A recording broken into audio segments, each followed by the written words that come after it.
আসসালামু আলাইকুম। আজ বানাবো এমন এক রেসিপি যার নাম শুনলেই মুখে পানি চলে আসে, ইলিশ পোলাও।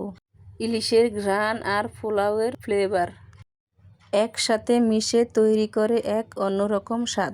চলুন তাহলে দেখে নিই কীভাবে ঘরে বানানো যায় মজাদার ইলিশ পোলাও। প্রথমে একটা বাটি নিয়ে দিয়ে দিব 2 টেবিল চামচ বাদাম বাটা, হাফ কাপ পেঁয়াজ বাটা, 2 টেবিল চামচ টক দই, হাফ চা চামচ আদা বাটা, হাফ চা চামচ রসুন বাটা, স্বাদ মতো লবণ। দিয়ে দিব 1 চা চামচ মরিচের গুঁড়া, হাফ চা চামচ ধনিয়ার গুঁড়া, হাফ চা চামচ জিরার গুঁড়া। মশলাটা আমি খুব ভালোভাবে মিশিয়ে নিয়েছি, কিন্তু এটা ভিডিওতে ওঠেনি। এখন আমি মাছগুলো দিয়ে মশলার সাথে খুব ভালোভাবে মিশিয়ে নিব।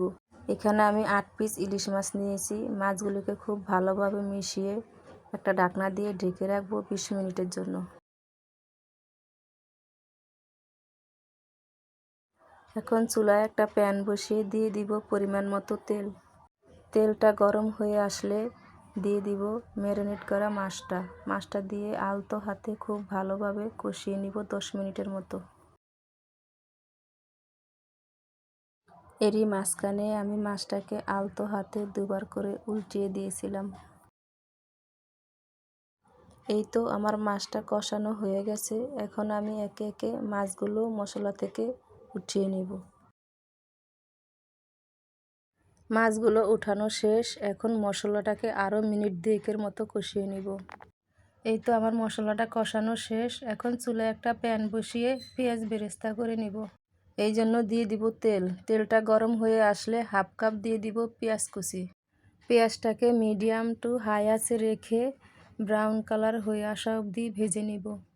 এই তো পেঁয়াজ বেরেস্তাটা হয়ে গেছে। এখন পেঁয়াজ বেরেস্তাটাকে আমি উঠিয়ে নিব। এখন আমি ওই তেলের ভিতরে দিয়ে দিব 2টো তেজপাতা, 2টো দারুচিনি, 2টো এলাচ দিয়ে হালকা ভেজে দিয়ে দিব কিছু পেঁয়াজ কুচি। পেঁয়াজটাকে হালকা ভেজে দিয়ে দিব হাফ টেবিল চামচ আদা বাটা, হাফ টেবিল চামচ রসুন বাটা। মশলাটাকে আরও মিনিট খানিকের মতো ভেজে দিয়ে দিব পোলাওর চাল। এখানে আমি 2 কাপ পোলাওর চাল নিয়েছি। পোলাওর চালটাকে ভালোভাবে ধুয়ে 30 মিনিটের মতো ভিজিয়ে পানি ঝরিয়ে রেখেছিলাম। সেই চালটাই আমি এখন এখানে দিয়ে দিয়েছি। পোলাওর চালটাকে 2-3 মিনিটের মতো ভালোভাবে ভেজে নিব। এখন আমি যেই মাছের মশলাটাকে কষিয়ে রেখেছি সেটা দিয়ে আরও কিছুক্ষণ ভেজে নিব।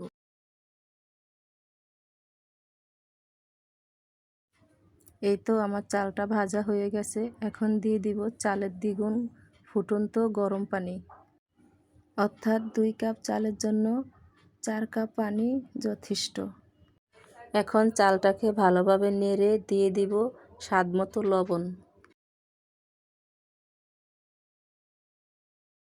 এই পর্যায়ে চুলার আঁচ একেবারে লোতে রেখে ঢাকনা দিয়ে ঢেকে রাখবো 10 মিনিটের জন্য। ফিরে আসলাম 10 মিনিট পর।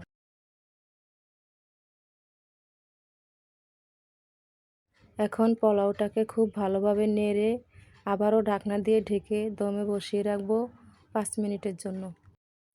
এই তো 5 মিনিট পর ঢাকনাটা উঠিয়ে আমি একটু নেড়ে নেব।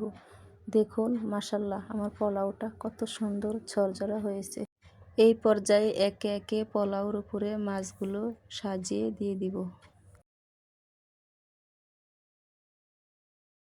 এখন দিয়ে দিব 4-5টি কাঁচামরিচ, ভেজে রাখা পেঁয়াজ বেরেস্তা, ঘ্রাণের জন্য 2 টেবিল চামচ পরিমাণ ঘি দিয়ে আরও 5 মিনিট ঢাকনা দিয়ে ঢেকে রাখবো।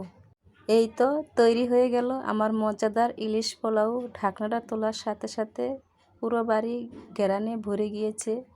এখন পোলাওটা পরিবেশন করব। দেখুন পোলাওটা কত সুন্দর ঝরঝরা হয়েছে। আপনারা দেখে নিশ্চয়ই বুঝতে পারছেন। আমার ভিডিওটা যদি আপনারা সম্পূর্ণ মনোযোগ দিয়ে দেখে থাকেন তাহলে আপনাদের ইলিশ পোলাওটাও হবে ঠিক আমার মতো পারফেক্ট ইনশাল্লাহ।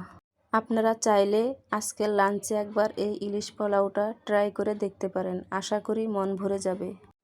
আমার ভিডিওটি যদি আপনাদের ভালো লাগে তাহলে লাইক, কমেন্ট, শেয়ার করবেন।